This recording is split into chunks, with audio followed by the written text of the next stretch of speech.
So welcome back, everyone. As you know, we're back in the Old Testament, reading and our reading of First Kings. So what I'll do is start by offering a recap of First Kings chapter 11, where we landed with the end of Solomon's reign, before turning to our reading for this week. As I noted in my email, we'll be covering the Song of Solomon next week. And also a lot of the Chronicles reading, as you probably noticed, is significantly directly duplicated from the First Kings reading, and the chapters that aren't we'll actually encounter in Second Kings, or at the end of First Kings and in Second Kings. So we'll cover a lot of that material next week as well, although feel free to bring it up in discussion if you so please. So a reminder of where we left off in First Kings 11. We were told that Solomon loves his foreign wives and foreign gods, and God appears to him twice to command him to, quote, not go after other gods. But of course, Solomon doesn't listen. In response, God says he will tear the kingdom from Solomon's hand, not in his own day and not entirely out of love for David, his father. Instead, this division will occur in his son's day. And one tribe, well, actually two, will remain with the Davidic line as the lamp and as a reminder of God's covenant with David.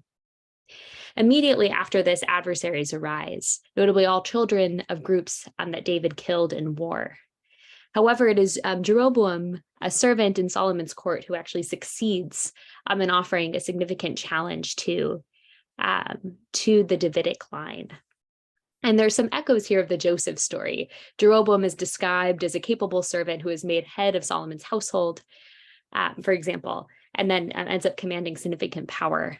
The prophet Ahijah tells Jeroboam of God's workings and admonishes him to follow the commands of God. So we're presented with this figure as someone who is the designated or divinely elected rebel against the Davidic line. So he has this opportunity and is admonished to follow along the path of God, the commands of God. The prophet Ahijah communicates his message to Jeroboam by tearing his garment into 12 pieces. And we see an echo here of Saul tearing at Samuel's garment, which Samuel takes as a sign that the kingdom will be ripped from Saul's hands. And going back to the Gospels from last week, this is the backdrop against which we get Jesus's seamless garment. For example, as St. Cyprian writes, the tribes of Israel were torn apart, for the prophet Ahijah rent his garment. In contrast, the people of Christ cannot be torn apart, for his garment, woven as one piece throughout, was not divided. In the next chapter, however, we see how the division of the kingdom after Solomon was not merely a punishment, but also in some way a mercy.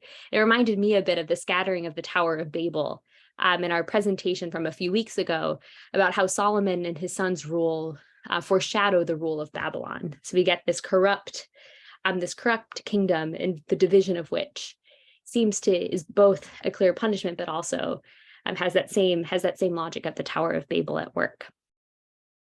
And this brings us to chapter 12. We're at Shechem, which is between Mount Ebal and Mount Gerizim, where the 12 tribes ratified the Deuteronomic covenant in Joshua chapter 8. And this will also become the site of Jeroboam's royal residence. There's a paradox here. Jeroboam is taking refuge from Rehoboam, who is Solomon's son in Egypt, and Rehoboam is acting now a whole lot like Pharaoh. And we see some pointed allusions in 1 Kings chapter 12, that now we see it is the son of Solomon, the grandson of King David, who is acting like Pharaoh, such that the person that he's trying to kill has to take refuge in Egypt, of all places. And so, for example, we get this interaction between Rehoboam and the people of Jerusalem.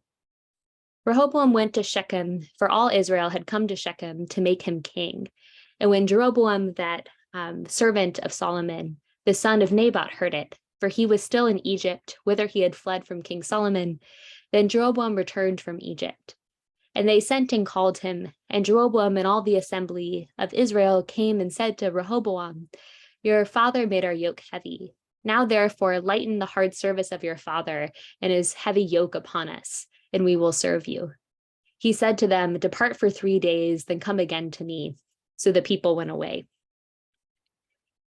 And we know from our reading that after the people asked for this release from some of their labor, Rehoboam or Rehoboam responds by asking two groups of people. First, the elder advisors, and then who give him this advice.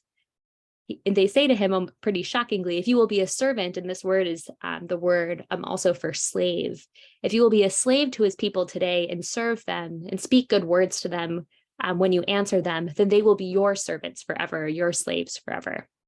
But then we know he doesn't take that course of action. Instead, he consults the young men who he grew up with.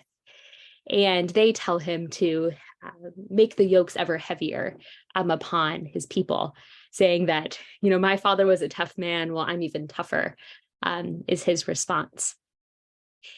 And we can see here many echoes of the story or the interaction between Moses and Pharaoh. First of all, this recollection of the 3-day journey away from Pharaoh, which is precisely what the Israelites were asking for, or what Moses was asking for in that initial plea to Pharaoh. And Pharaoh's response, which is instead of allowing them to go worship God after a 3-day journey into the desert, Pharaoh says, let heavier work be laid upon them. And that key verb that we saw in the advice that was given from the older men to Rehoboam is to serve your people so that way they may serve you. And that is, of course, precisely what Moses asks of Pharaoh. At God's command. It's that key word, that word abad that we talked about in that presentation, that means both to serve and to worship. And so Moses says, let my people go that they may serve me. And the advice that Rehoboam receives is serve your people and they will serve you. And he does precisely the opposite. He cuts off his people and in doing so loses his kingdom.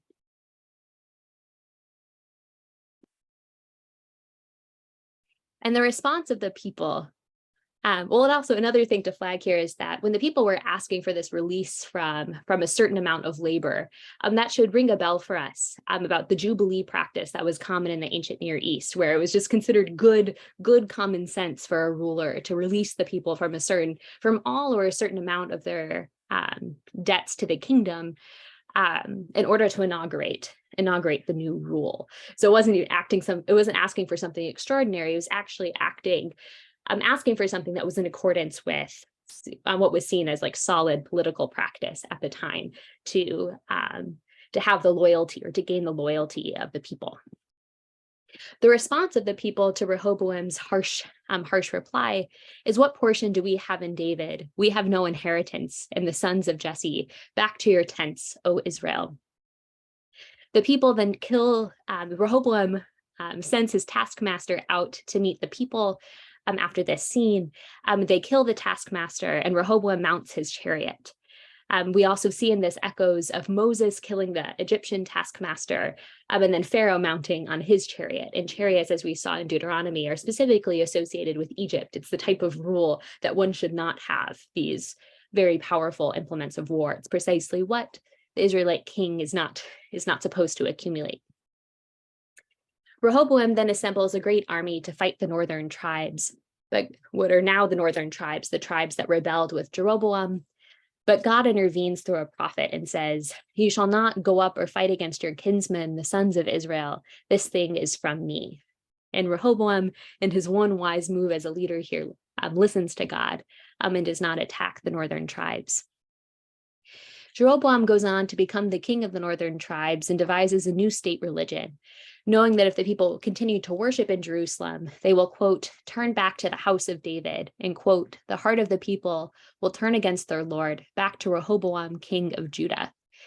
To offer an alternative to the temple, he reenacts the apostasy of Aaron on Mount Sinai, manufacturing not one but 2 golden calves.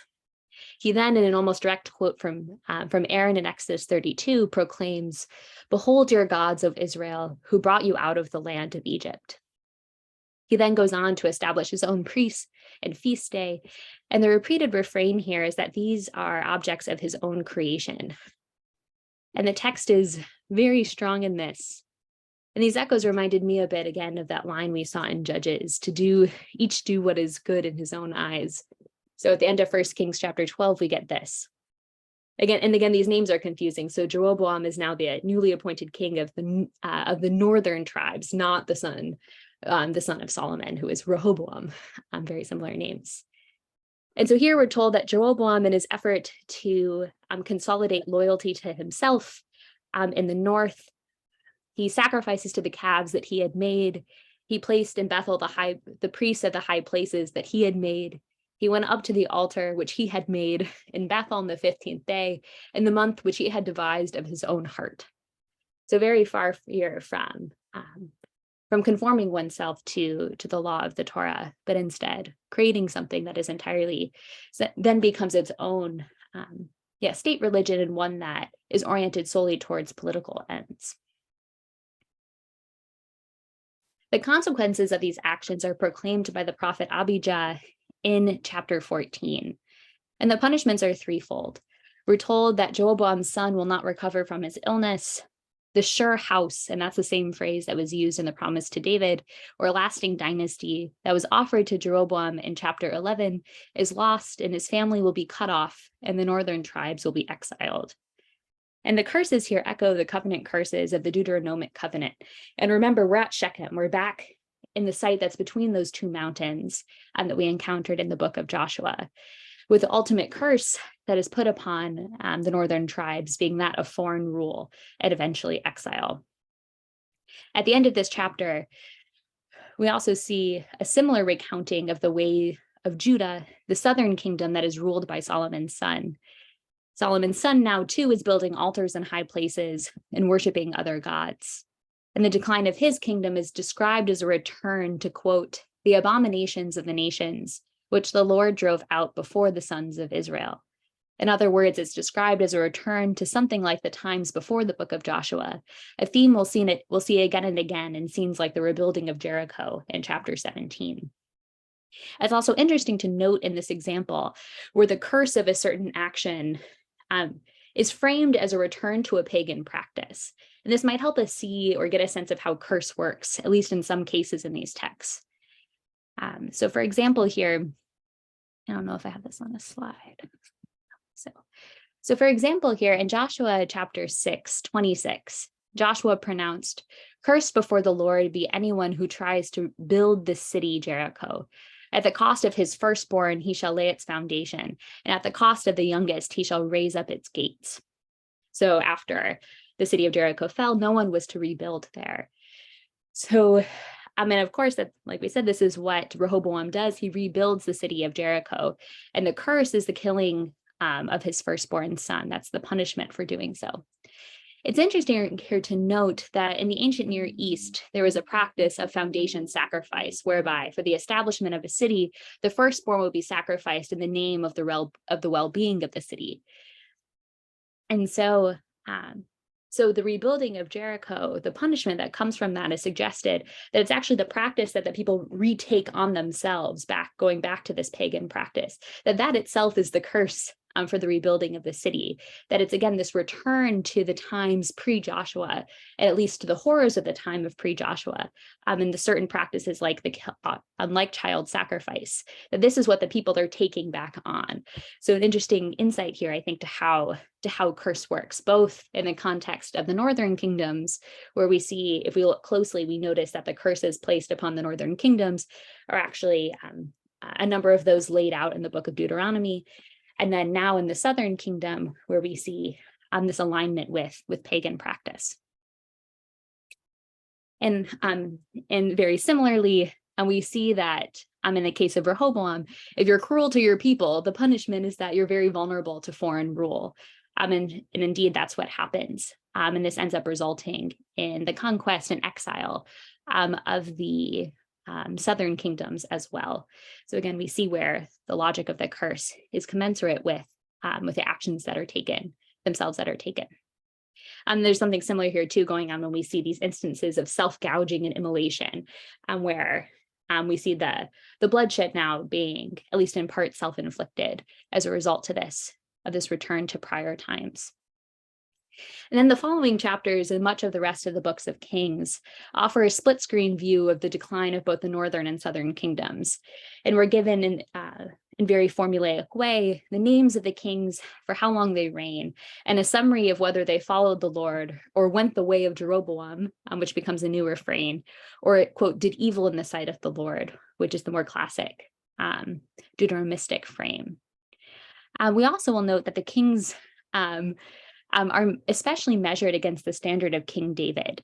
And we can look here at this quote from 1 Kings 15. And I bring this up knowing that we'll encounter some objection to this, right? That David here is the standard of a good king for all of his many shortcomings. But nonetheless, this offers an insight to us into how the figure of David is understood by the later scriptural tradition, up and against these other examples of the bad king that we'll see throughout the rest of the books of Kings. So here's this quote from chapter 15. So we're described, it's told that Abijam began to reign over Judah. He reigned for 3 years.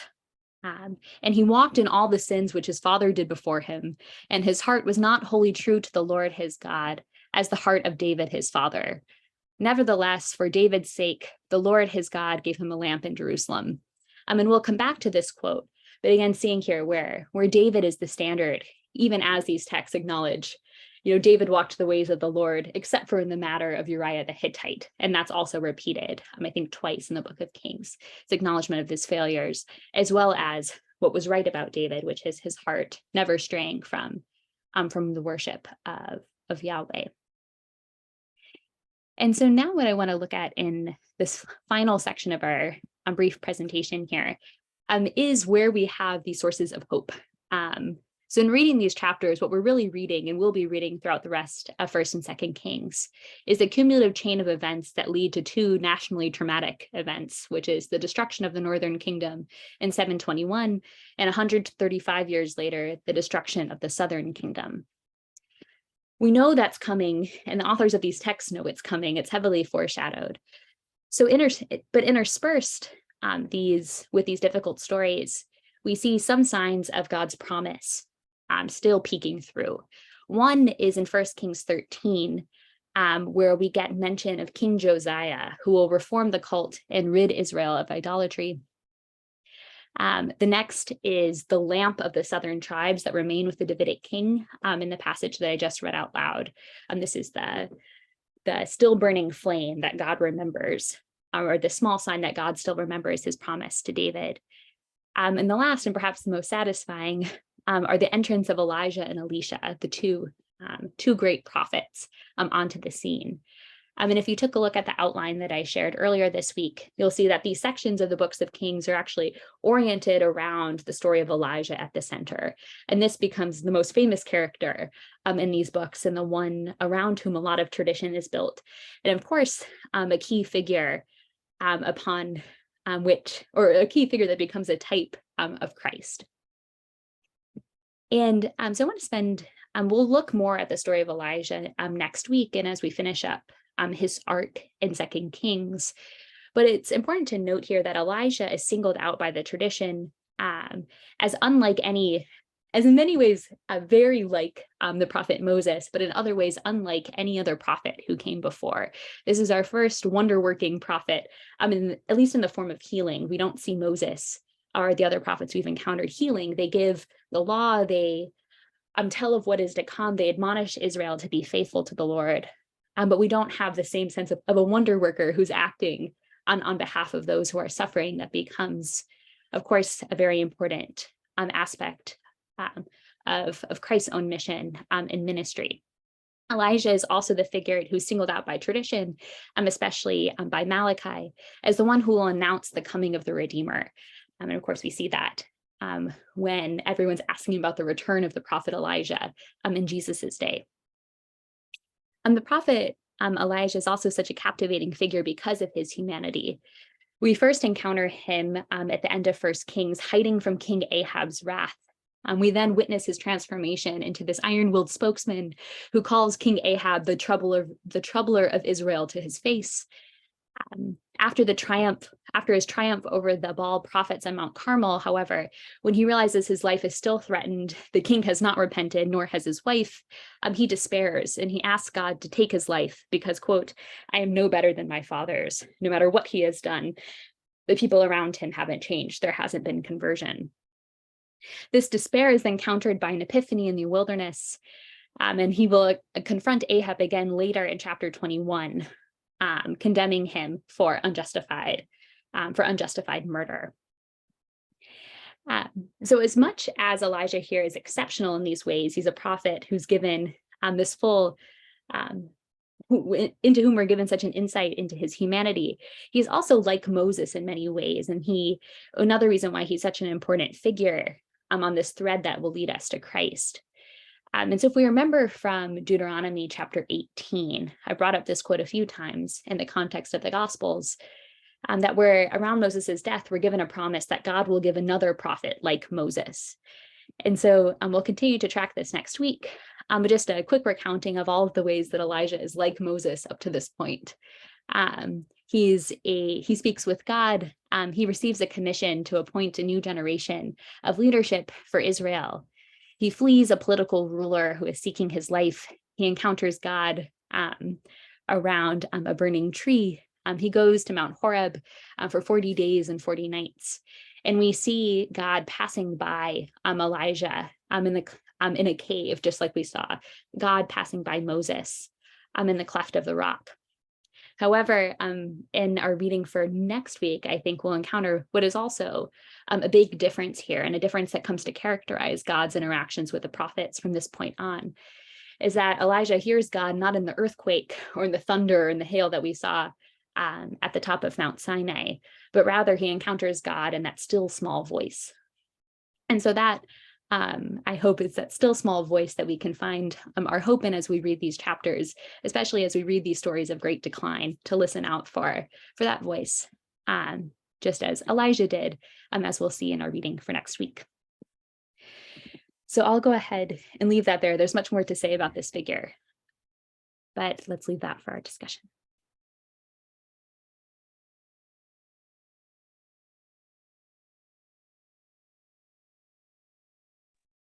Well, that was great, Emma. I recognize that there's no small amount of effort involved in putting all this together for us, and I appreciate your insights and the way you connect everything. And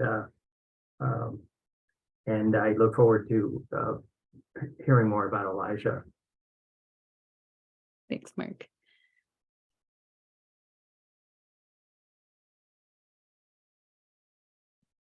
So what captured people from this week's reading, or anything, or any of the connections that I brought up in this little presentation for today?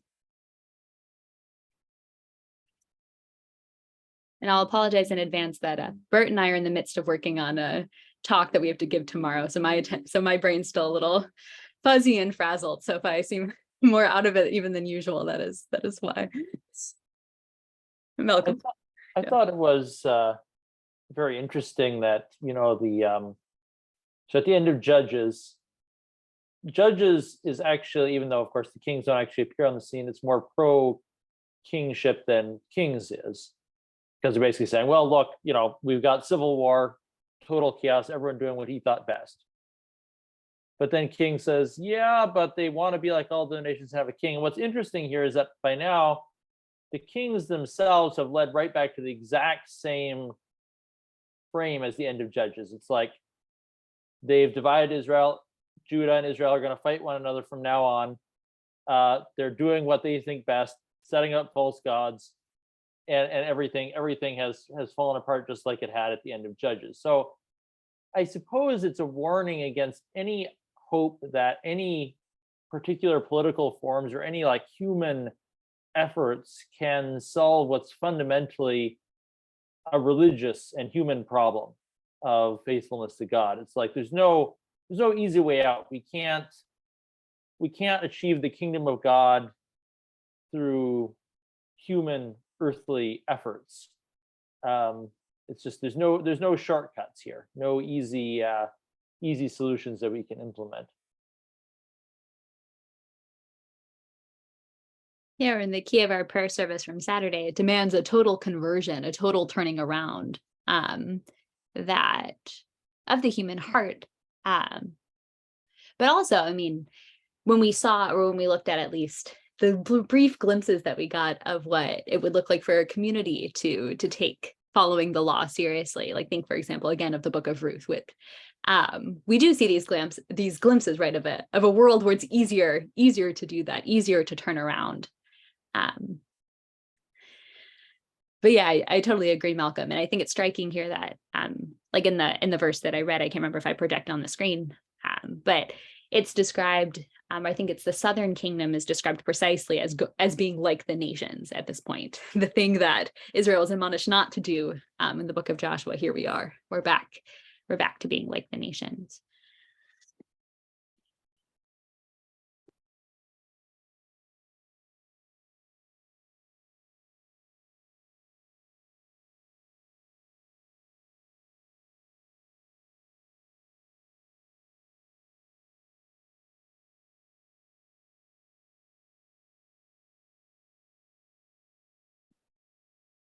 I was just actually discussing with a friend along this line, like we need a world, in the Catholic worker tradition, we need a world that's in which it's easier to be good.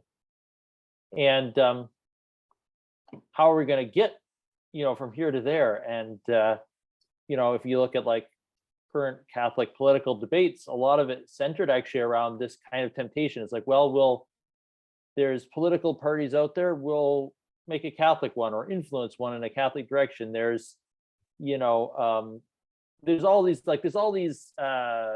worldly means out there, and we'll do them just Catholic. We'll do them, but as Christians. And the results are typically disappointing. What you get for that.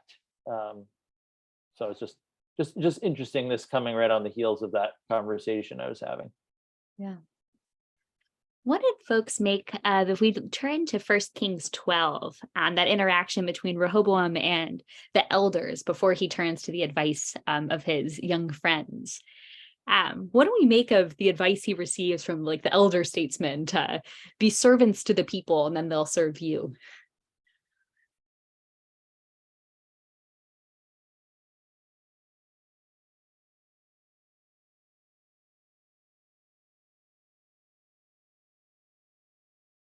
Is that a glimpse of the possibility of a good king, one who acts rightly? It makes me wonder what other and I don't know the context well enough. I don't have an answer to this, but what is there any other context about who's giving that advice, like who the old guard here is? Yeah, we're just told that it's people who were around when Solomon was reigning. And of course, we know Solomon fell into the same trap at the end of his rule, which was imposing too heavy of labor. So we're not given, I don't know, at least they didn't hold much sway over Solomon, even if they are good at. So like, I guess the dynamic that makes me think of is that there's no mechanism for learning from mistakes. We'll just repeat them. Thank you. We haven't gone through all of that yet. Yeah.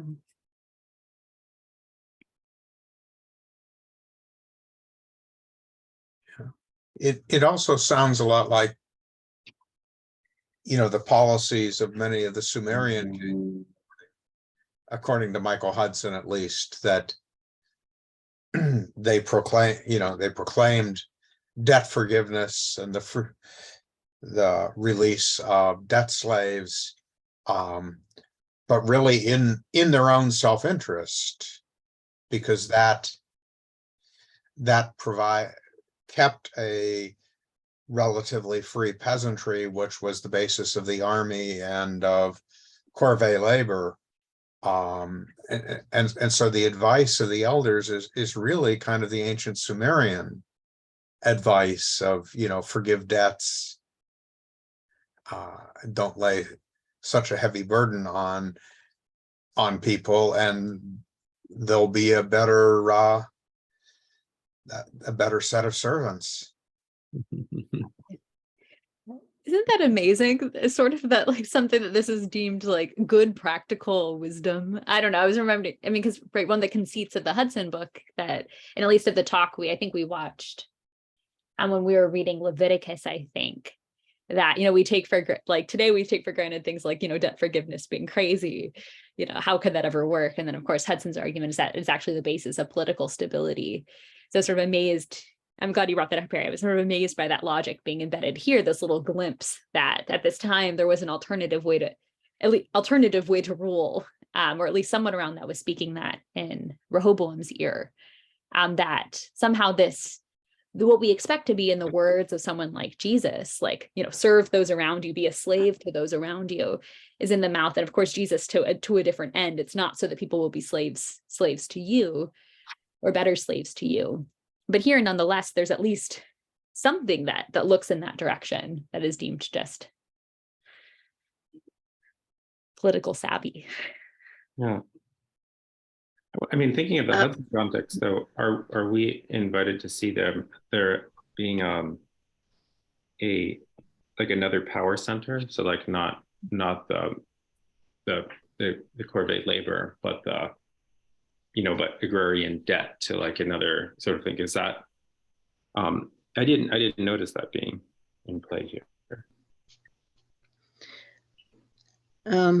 I have a question, because after he followed the advice of the young men rather than the old men, it says close to the end of 12, this turn of affairs was brought about by the Lord, that he might fulfill his word, which the Lord spoke.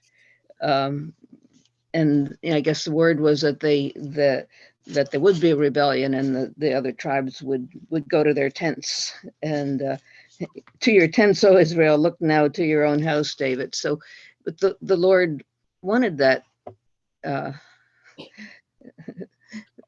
for some reason. But do you know any more about that? Well, so I think we're back at the problem, right, of Pharaoh, or of God hardening Pharaoh's heart. So we're back at this problem of like, double causation of, which, does God, manipulate the human heart? Is it, somehow the human heart coinciding with God's plan? I think here, though, I guess I did read into this, and I mentioned this earlier, at least some glimpse into something like the logic of the Tower of Babel, which is that humans are building up this kind of monstrous human community that is predicated upon aiming too high, or in this case, human cruelty, that we have this cruel king, and who is not, who says things like, my little pinky is, thicker than my father's loins, this like very crude and crass ruler. That the division of the kingdom, I wonder if there might not be some logic there of like the dispersion of the peoples, that there is something here that is monstrous and that is going to continue to coalesce power and wealth the way that Solomon began to coalesce power and wealth. This is being taken to yet a new extreme, even one that is crueler than his fathers. The division of the kingdom there, especially given the fact that we're invited to see Jeroboam as having a fighting chance of doing the right thing. He's not preordained to fail. He's told by God, walk in my paths and you will have a sure house. I guess I see in there something of a punishment, but also at least something of a attempt at a merciful move, that at least this one group that's broken apart would have a shot at something like a good kingdom, to whatever extent that was possible. I don't know. Did others get that sense from that? Yeah, I thought that as with any like threatened chastisement, it's like it's never a done deal. I mean, like when the chastisement happens, it's like, well, it was to fulfill the word of the Lord. But like it's always open that people could, at least in theory, turn around. They're like, okay, so this is good. This is the will of the Lord on you. But certainly here it seems like, okay, so God told Solomon and God told Jeroboam that this is what's going to happen. But the way it's told certainly makes it seem like it wasn't inevitable. That like he could have listened to the old men, that, they were coming after all the Shechem to make him king. They had a perfectly legitimate claim. And even Jeroboam himself is not immediately jumping up and saying, make me king. He's just acting kind of as their spokesman, saying, this is all we want. He's not rushing into it. And he, if anyone, would have a reason to rush into it if he thought it was all just set in stone. So I did get the feeling that like, it's the will of the Lord if you won't turn around in time.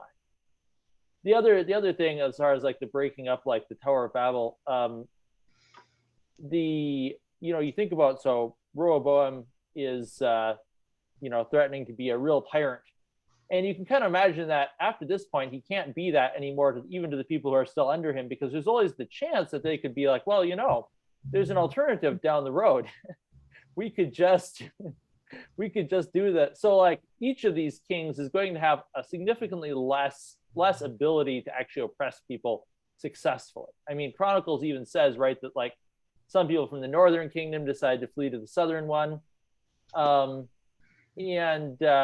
Like there's always going to be kind of this option of switching over allegiance, whether for common people or also for like, disaffected rulers. And you can kind of imagine like what all the other neighboring kings thought. It's like, well, this is great, now we can always play them off against each other, like now, so yeah, there's kind of this, it's a liberatory move, I guess, as far as like from the common people's perspective.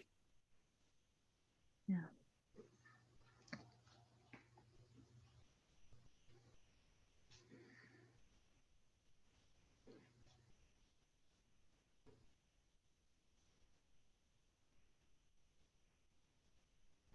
Yeah, should we also talk about Elijah today? So how did so we finally are encountering this figure. Of course, we just read the Gospel of John and we see Elijah's name across the Gospels come up just about as much as any other, or perhaps more than any other, when it comes to trying to figure out who Jesus is. And I, for one, hadn't read the story of Elijah very closely before to really know what was happening there when folks are reading Jesus through that lens. Anything that folks wanted to talk about from Elijah's story? That 17 to 19 would be those right chapters.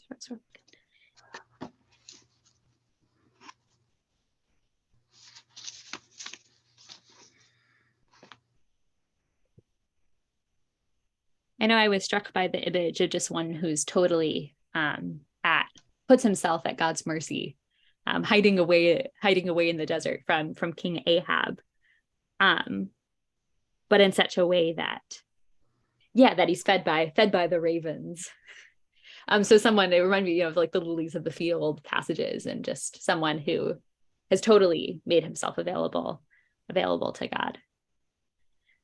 I think his encounter with God in the small voice, or the small breath that he encounters. It's not in the thunderclap or the storm or the I can't remember all the allusions that are made there, but he recognizes the voice of God in a small whisper. And that's compelling because it's all of these stories have become for me sort of a continuing revelation of what God's nature is. And the Hebrews are compelled to try to understand who this God is that they have this covenant with. And there's a constant peeling away of the nature of this person. So I found that quite compelling, that particular passage.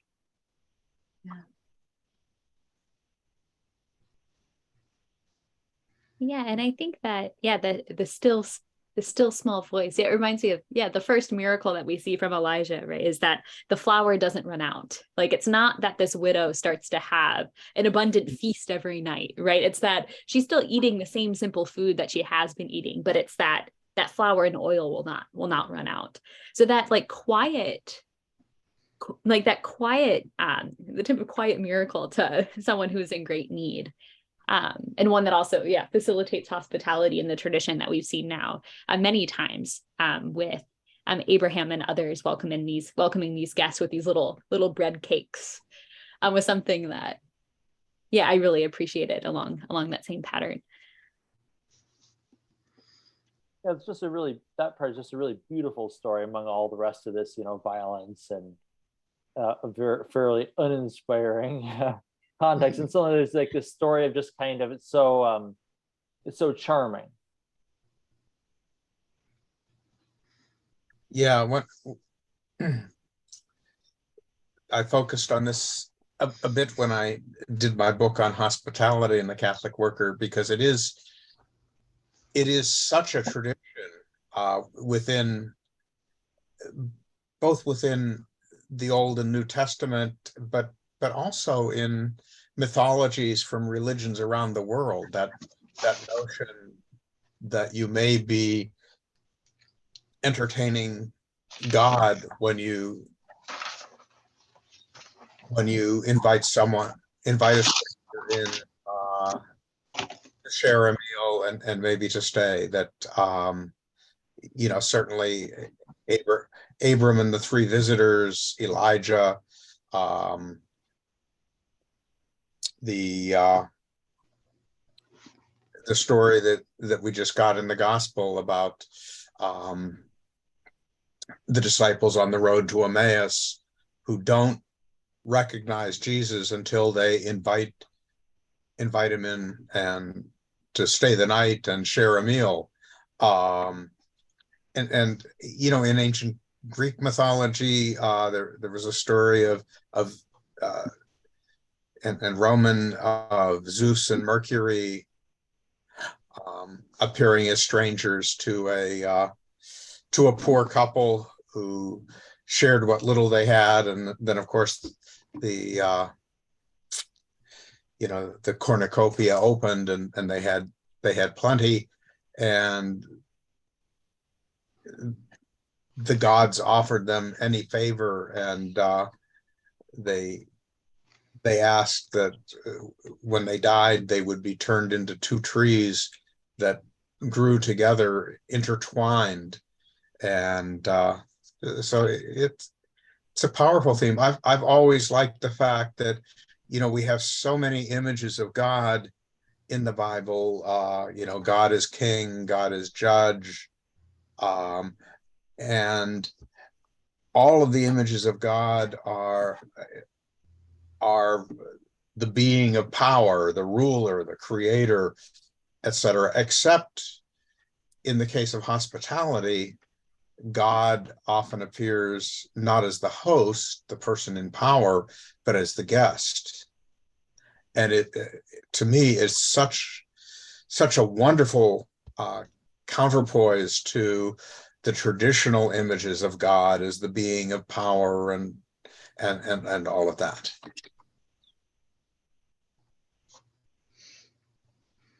Oh, Bert, you're on mute.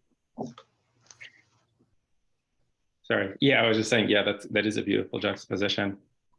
I was reminded of some New Testament passages here as well. Like, I mean, so certainly, so in Luke chapter 4, Jesus reads the inaugural sermon, and then there's the example of Elijah and who he's sent to, the woman outside.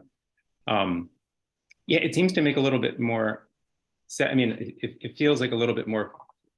Get a bit more of a bead on what is going on here, because of like the surrounding idolatry of here. So it's like, is the Israel by birth is not being Israel, and so yeah, so I'm also reminded of the parable of the Good Samaritan, the one who counts as a neighbor, and the question is, who counts as a neighbor is the one who is a neighbor.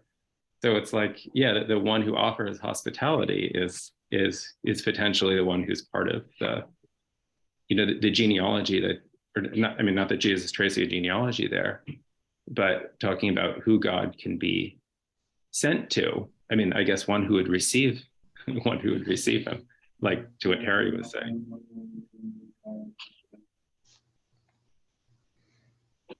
Yeah, and that nonetheless, this widow was taking a great risk, right, in feeding Elijah. He promised that God would do these things, but that she really was feeding him the last of what she had for her and her son, which of course reminds me of like all her living, when the widow's mite.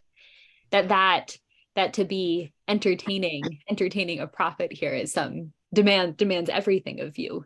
In this case, everything that she had, taking on faith that more would be given.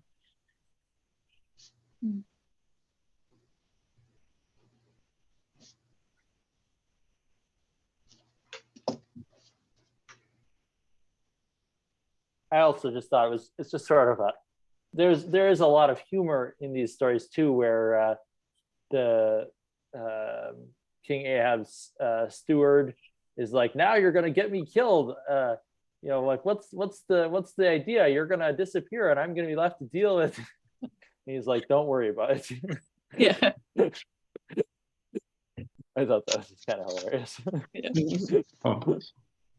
Malcolm, because you brought up a humorous instance, and I will bring one up too. So it was in the when I was in this area, I went to the cave that supposedly Elijah was was fed by the ravens in, and it was the guide there was a monk from it, like a monastery sort of set into the, like a very early monastery set into the rock walls, and there's like really flaky rock all around, and it says, make sure you take one of these. If this, like, God will protect you, and if not, it's not my problem. It's not my problem. It's not my problem.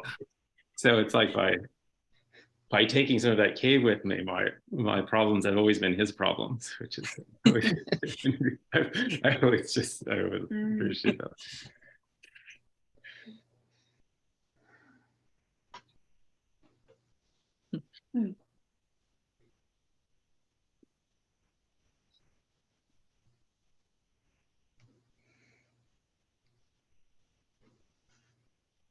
And we can always wrap up early too. I know we didn't have, especially by not focusing on the Solomon reading, we didn't have too much to cover for this week. But one other thing I appreciated now is having a bit of the fuller picture, as I mentioned earlier, of if Jesus is figured, as a prophet, but one who is, both a new Moses and a new Elijah in a lot of ways, actually having that picture fleshed out about what these figures have in common, how do they differ, how is God speaking to people in different ways at different times, and especially here when we, Elijah, this, healer, but also someone who, communicates with, has this strange relationship with Ahab and is communicating to others with humor too. And, he's talking to the other prophets and says, is your God going out taking a bathroom break? Like, is he asleep? Like all of this stuff that's like this, like very taunting. You get this image of this kind of like scrappy guy who's sort of, I don't know, telling off the king, telling off these powerful prophets and skirting away each time. That reminded me at least a bit of like a John the Baptist like figure, like wandering out in the wilderness. So I really appreciated having that picture fleshed out. When I saw the Ahab's role, I was wondering why Melville picked the captain of his ship to be called Ahab. So I haven't figured that out, but is this where, do you know if it's where he directly got the name? Yeah, but I don't know the story. Yeah. There's the Jonah story too with this. So there's a lot in it, but I don't know I haven't read the exact rationale.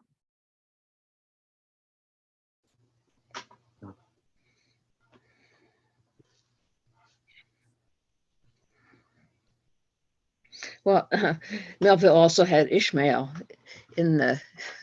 as a character there too. So I should probably go back and look at that again.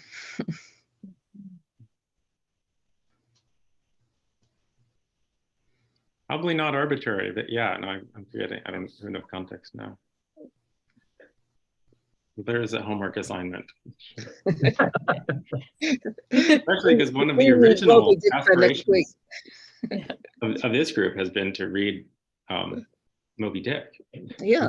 Back when Carol Emerson was with us. Yeah, we could still do that sometime. Yeah, keeps coming up.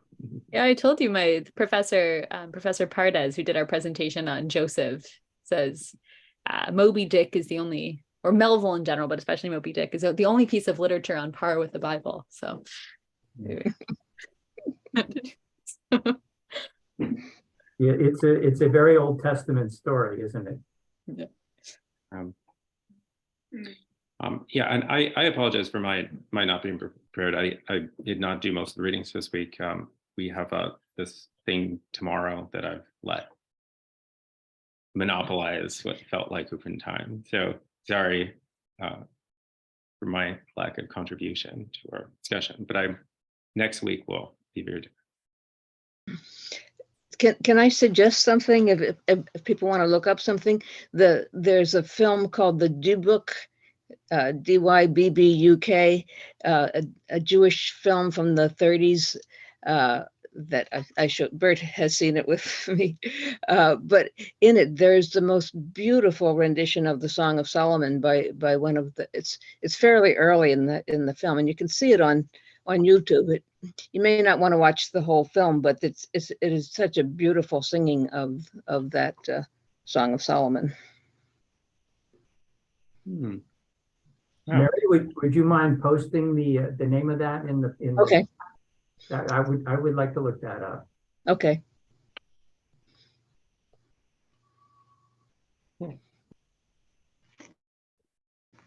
Since we mentioned debts once again, I might just mention I just had a phone conversation with a friend that I haven't seen in over a decade, who's the head of Jubilee International, and he called to let me know that they're going to Albany on Tuesday because they've apparently convinced Governor Hochul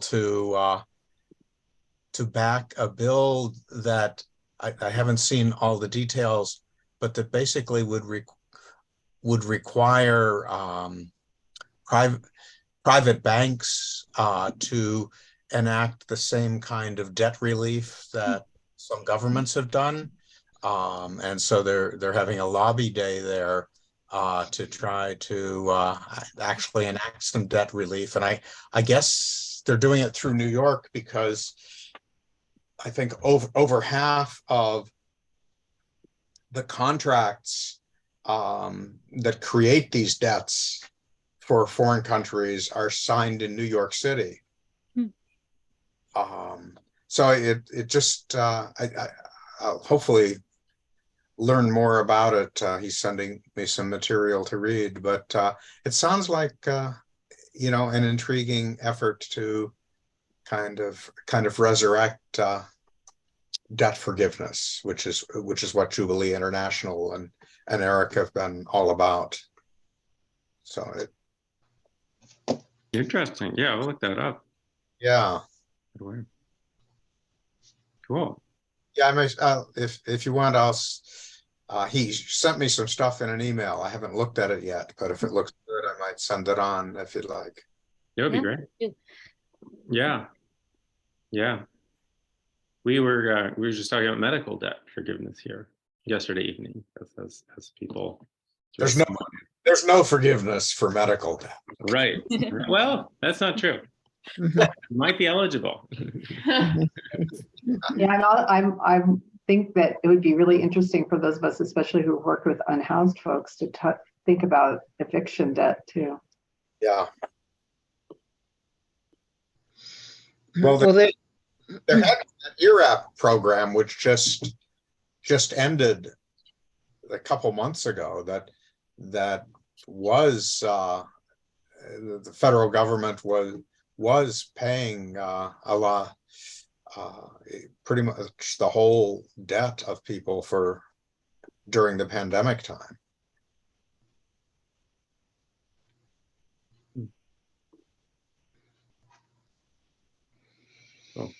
Well, we can leave it at that, but yeah, these resources are, Kev, feel free to send them on to the listserv or to individuals like us who you think would be interested.